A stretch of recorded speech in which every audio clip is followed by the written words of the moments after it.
అన్నాడు. వాళ్ళు వెళ్ళిపోయి నువ్వు ఆలోచించుకో అని చెప్పి వెళ్ళిపోయి మళ్ళా ఒక వారం తర్వాత రెండోసారి ఆ హిమకుంట్ల గ్రామానికి సంబంధించిన వ్యక్తి దగ్గరికి రెండోసారి వెళ్ళారు. వెళ్ళి మళ్ళీ ఒత్తిడి తీసుకొచ్చారు. మేము చెప్పమన్నట్లే నువ్వు స్టేట్మెంట్ ఇవ్వాలా, మేము ట్రైన్ చేసినట్టే, మేము ట్యూటర్ చేసినట్టే నువ్వు స్టేట్మెంట్ ఇవ్వాలా సిబిఐకి అని చెప్పి ఆ వ్యక్తి మీద ఒత్తిడి తెచ్చారు.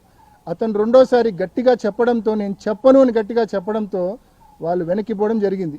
అంటే నేనేం చెప్తున్నా అంటే ఈ మాదిరి వాళ్ళు ట్రైన్ చేసి ట్యూటర్ చేసిన విట్నెస్లను మాత్రమే సిబిఐ పిలుచుకొని, ముఖ్యంగా నేను చెప్పిన ఈ కొత్త డైరెక్టర్ నియామకం జరిగిన తర్వాత రామ్ సింగ్ గారు వీళ్ళ చేతుల్లోకి పూర్తిగా వచ్చిన తర్వాత, సుధా సింగ్ గారిని, దీపక్ గౌర్ గారిని పూర్తిగా విచారణ నుంచి తప్పించిన తర్వాత, రామ్ సింగ్ అనే వ్యక్తి వీళ్ళ చేతుల్లోకి వచ్చిన తర్వాత పూర్తిగా ట్యూటర్ చేసి ట్రైన్ చేసి ఈ మాదిరి ఇష్టం వచ్చినట్లు స్టేట్మెంట్లు తీసుకునే కార్యక్రమం వీళ్ళు చేశారనేది వాస్తవం.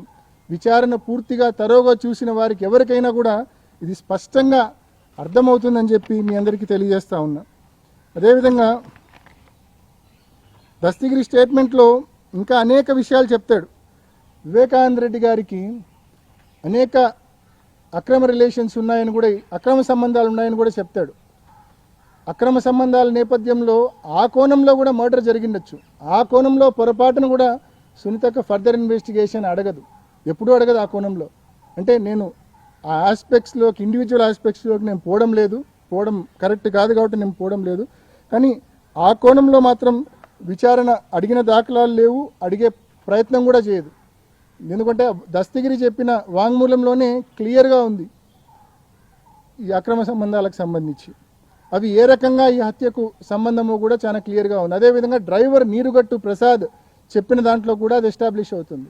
బట్ అయినప్పటికీ ఆ కోణంలో ఫర్దర్ విచారణ చేయమని చెప్పి మాత్రం పొరపాటున కూడా అడిగిన దాఖలాలు లేవు. ఈ ఆస్పెక్ట్స్ అన్నీ కూడా నేను ఇప్పుడు మాట్లాడుతూనే ఉన్నాయి కాదు, ఇవన్నీ కూడా విచారణ జరుగుతున్నప్పుడే నేను అనేక సార్లు సిబిఐ డైరెక్టర్ గారికి ఎన్నోసార్లు రిప్రజెంటేషన్స్ పెట్టుకున్నా, ఎన్నోసార్లు మొరపెట్టుకున్నా. కానీ మా మొర ఆలకించలే. ఎందుకంటే ఆ టైంలో సుబోధ్ జైస్వాల్ గారు పైన, కింద రామ్ సింగ్ గారు, వీళ్ళిద్దరి హయాంలో పూర్తిగా lopsided investigation, targeted investigation జరిగింది తప్ప ఈ విచారణలోని వాస్తవాలేంటి, అసలు మేము చేసేది కరెక్టా కాదా అన్న ఆలోచన అప్పట్లో నిజంగా జరిగిన పరిస్థితులు లేవు. కాబట్టి పూర్తిగా వన్ సైడెడ్ ఇన్వెస్టిగేషన్ జరిగింది. ఇప్పుడు కూడా ఆమె కాండక్ట్ చూడండి, ట్రయల్ జరగకుండా ఏదో ఒక అంశం, ఏదో ఒక కారణం పెట్టి ట్రయల్ని అడ్డుకునే పరిస్థితి మనం చూస్తూ ఉన్నాం. గడిచిన 2-3 సంవత్సరాలుగా ఏదో ఒక సిల్లీ రీజన్ పెట్టి కోర్టుకు పోవడము, కోర్టు నుంచి సమ్ డైరెక్షన్ తీసుకోవడము, ట్రయల్ని అడ్డుకోవడము.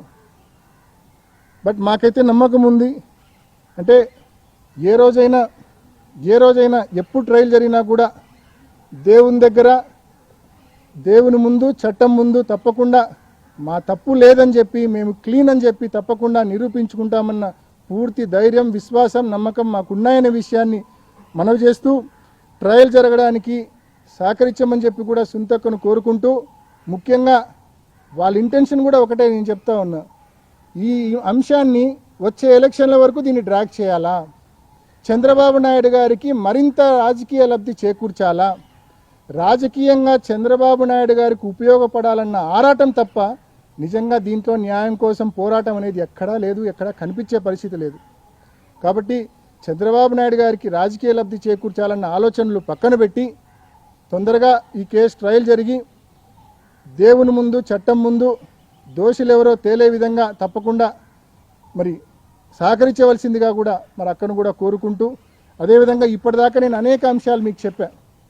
సునీతక్క వాళ్ళు లెటర్ దాచిపెట్టిన అంశం అయితేనేమి, అదేవిధంగా సౌభాగ్య పెద్దమ్మ అండ్ నరెడ్డి రాజశేఖర్ గారు వీళ్ళిద్దరూ కూడా ఆ రోజు నైట్ అటెండర్ను కాణిపాకం వెళ్ళమని సెలవిచ్చి పంపడం అయితేనేమి, అదేవిధంగా దస్తగిరి స్టేట్మెంట్లో ఏదైతే డాక్యుమెంట్స్ థెఫ్ట్ గురించి ప్రధానంగా కీలకంగా ప్రస్తావించాడో దాని గురించి అయితేనేమి, అనేక అక్రమ సంబంధాల గురించి ప్రస్తావించాడో దాని గురించి అయితేనేమి, ఇటువంటి అనేక అంశాలపైన ఫర్దర్ ఇన్వెస్టిగేషన్ అడగాల్సిన సునీతక్క అవేమీ అడగకుండా ఇర్రిలవెంట్ సబ్జెక్ట్స్ అన్నీ కూడా అడుగుతూ, ఒకవైపు దస్తగిరి బెయిల్ క్యాన్సిల్ కాకుండా అడ్డుకుంటూ, దస్తగిరి బెయిల్ క్యాన్సిల్ కాకుండా దస్తగిరికి ఎంత ఉందో లేదో నాకైతే తెలియదు, కానీ సునీతక్క మాత్రం మేము హైకోర్టులో దస్తగిరి బెయిల్ క్యాన్సిలేషన్ పిటిషన్ వేస్తే వెంటనే హైకోర్టులో ఆమె ఇంప్లీడ్ అయ్యి లూథ్రాన్ పెట్టి వాదనలు వినిపిస్తుంది దస్తగిరి కోసం.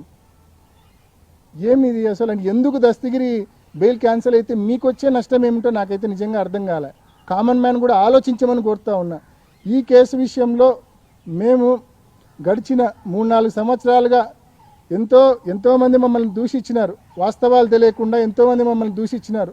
వాళ్ళందరికీ కూడా నేను తెలియజేస్తూ ఉన్నా, తప్పకుండా నేను భగవంతుని కూడా గడిచిన 4-5 సంవత్సరాలుగా అడుగుతా ఉన్నా, తప్పకుండా వాస్తవం అనేది ఒకరోజు బయటకు వస్తుంది. Justice and truth will definitely prevail. ఆ రోజు మీరందరూ మమ్మల్ని దూషించిన మీ అందరూ కూడా మరి తప్పకుండా ఆ రోజు ఆలోచిస్తారు, అరే అనవసరంగా ఇంతకాలం అపార్థం చేసుకొని తిట్టినామని చెప్పి మీరు కూడా అనుకునే రోజు తప్పకుండా వస్తుందనే విషయాన్ని కూడా తెలియజేస్తూ, తప్పకుండా ఈ కేసు ట్రయల్ జరగాల.